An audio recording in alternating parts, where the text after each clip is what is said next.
ఆందోళనకరంగా ఉందో ఈ వరుస సంఘటనలు నిరూపిస్తూ ఉన్నాయి. రోజుకి 70కి పైగా మహిళల మీద దాడులు, అత్యాచారాలు, హత్యలు, కేసులు నమోదవుతున్నాయి. గంటకి 3-4 సంఘటనలు మహిళల మీద ఇలాంటి సంఘటనలు జరుగుతూ ఉండే పరిస్థితి ఈ కూటమి ప్రభుత్వం అధికారంలోకి వచ్చాక ఈ రాష్ట్రంలో మనకు కనిపిస్తూ ఉంది. అది ప్రభుత్వమే తమ లెక్కలను చెప్తూ ఉందంటే అన్అఫీషియల్గా ఇంకెన్ని ఇలాంటి సంఘటనలు జరుగుతున్నాయో మనం అర్థం చేసుకోవచ్చు. ఇంత క్రూరంగా వాళ్ళిద్దరి మీద దాడి చేశాడు అంటే ఇలాంటి దుర్మార్గులకి ఇంత ధైర్యం ఎక్కడి నుంచి వచ్చింది? ప్రభుత్వం తాలూకా ఉదాసీనత, ప్రభుత్వం తాలూకా నిర్లక్ష్యం. ఇన్ని సంఘటనలు రోజు జరుగుతూ ఉన్నా ప్రభుత్వం దీని మీద సరిగ్గా రెస్పాండ్ కావట్లేదు. కాబట్టి ఇలాంటి పనులు చేసే వాళ్ళకి ధైర్యం పెరిగిపోయి రిపీటెడ్గా ఇలాంటి సంఘటనలు చేస్తూ ఉండే పరిస్థితి మనం చూస్తూ ఉన్నాం. ఖచ్చితంగా ఈ విశాఖపట్నంలో జరిగిన సంఘటనలో వాళ్ళ మీద దాడి చేసిన వ్యక్తికి వెంటనే పట్టుకోవాలి, కఠినంగా శిక్షించాలి. తల్లిదండ్రులు, ఇంట్లో వాళ్ళు కోరుతూ ఉన్నారు బంధువులు ఉరిశిక్ష వేయాలని. అలాంటి కఠినమైన శిక్షలు వేయాల్సిన అవసరం ఉంది. అదే విశాఖపట్నంలో గతంలో నీరబ్ శర్మ అనే వ్యక్తి పెదగంటి అడిలో ఒక అమ్మాయి మీద దాడి చేసి పారిపోతే ఈ రోజు కూడా పట్టుకోని పరిస్థితి. సాక్షాత్తు హోమ్ మినిస్టర్ నివాసం ఉంటున్న జిల్లా విశాఖపట్నం. అలాంటి దగ్గరే ఇన్ని సంఘటనలు జరుగుతున్నా కూడా ఎటువంటి చలనం కూడా ప్రభుత్వంలో కనిపించట్లేదు. ప్రభుత్వం తాలూకా ఉదాసీన వైఖరిని అలుసుగా తీసుకొని ఈరోజు ఇలాంటి సంఘటనలు రిపీట్ అవుతూ ఉండే పరిస్థితి మనకు కనిపిస్తూ ఉంది. హోమ్ మినిస్టర్ గారి సొంత జిల్లాలోనే ఇప్పటికీ 22 పోక్సో కేసులు నమోదయ్యాయి. బాలికల మీద, మైనర్ బాలికల మీద ఇలాంటి సంఘటనలు జరిగాయి అంటే ఎంత దురదృష్టకరం మనం అర్థం చేసుకోవచ్చు. ఇలా రాజమండ్రి విషయమే తీసుకుంటే ఇందాకే తల్లిదండ్రులు వచ్చి మా అధ్యక్షులైన జగన్మోహన్ రెడ్డి గారిని కలవడం జరిగింది. జగనన్న ఆ కుటుంబానికి మా పార్టీ అండగా ఉంటుందని చెప్పడం జరిగింది. ఆ కుటుంబానికి, ఆ పాపకి న్యాయం జరిగేంత వరకు కూడా సహాయ సహకారాలు అందిస్తాము, న్యాయ పోరాటానికి పూర్తి సహాయ సహకారాలు అందిస్తామని చెప్పి ఆ కుటుంబానికి ధైర్యం చెప్పడం జరిగింది. 10 రోజులు అవుతూ ఉంది రాజమండ్రి సంఘటన జరిగి. 23వ తేదీన జరిగింది. ఈ రోజు కూడా ముఖ్యమంత్రి గారు కానీ, మంత్రులు కానీ, డిప్యూటీ సీఎం గారు కానీ, హోమ్ మినిస్టర్ గారు కానీ అక్కడికి వెళ్ళి ఆ కుటుంబానికి ధైర్యం చెప్పడం, అండగా నిలబడడం చేయలేదు.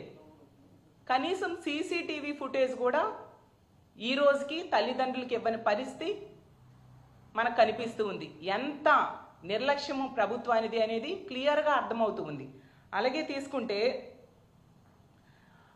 ఇప్పుడు ఈ సంఘటన జరిగింది. ఇన్ని సంఘటనలో కూడా ప్రభుత్వం ఈ దిశ యాప్ను కనుక కొనసాగించుంటే ఇలాంటి సంఘటనలు జరిగేవా? కొన్ని శక్తి యాప్ అని దిశ యాప్కి పేరు మార్చి వీళ్ళు తీసుకొచ్చారు. గతంలో అదే దిశ యాప్కి వేటకారం చేసిన వ్యక్తులు ఈరోజు అదే దిశ యాప్ని పేరు మార్చి శక్తి యాప్ అని చెప్పారు. హోమ్ మినిస్టర్ గారు చెప్తూ ఉన్నారు శక్తి టీమ్స్ పనిచేస్తూ ఉన్నాయని. ఏవా శక్తి టీమ్స్? మరి ఎందుకు వరుస సంఘటనలు జరుగుతూ ఉన్నాయి? ఎంత నిర్లక్ష్యంగా వీళ్ళు ఉండడం సమంజసమా? ఈ రాష్ట్రంలో మహిళల భద్రత గాలిలో దీపంలా ఉండాల్సిందేనా? అడుగడుగునా చూస్తే ఎక్కడైనా నిందితులు, బాధితులు ఉంటారు. బాధితులకి ప్రభుత్వం అండగా నిలబడాలి, నిందితులకి కఠినంగా శిక్షించాలి.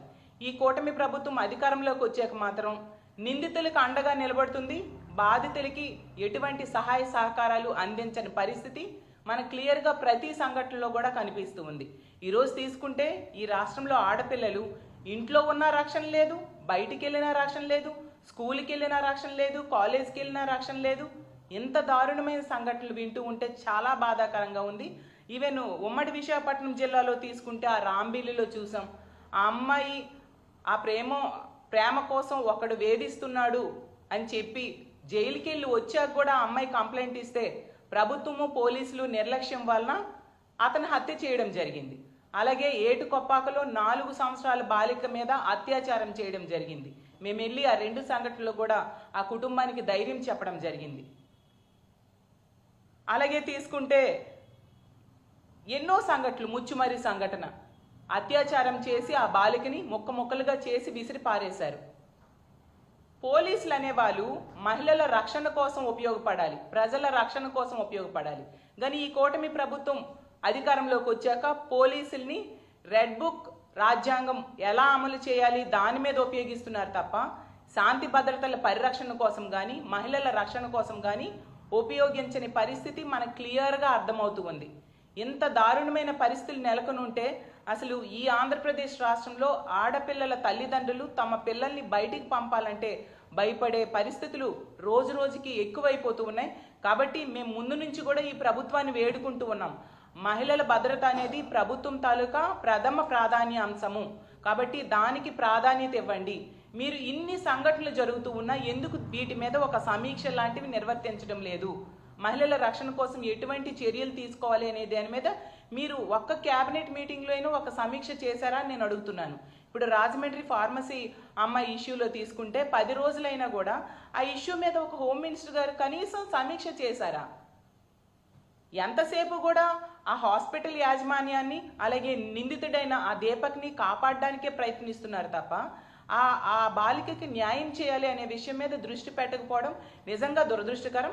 అలాగే ఈ విశాఖ సంఘటన తీసుకుంటే ఖచ్చితంగా ఆ పాపకి మెరుగైన వైద్యం అందించాలి. అలాగే నిందితుడికి కఠినమైన శిక్షలు పడాలి. ముందు పట్టుకోండి నిందితుడిని.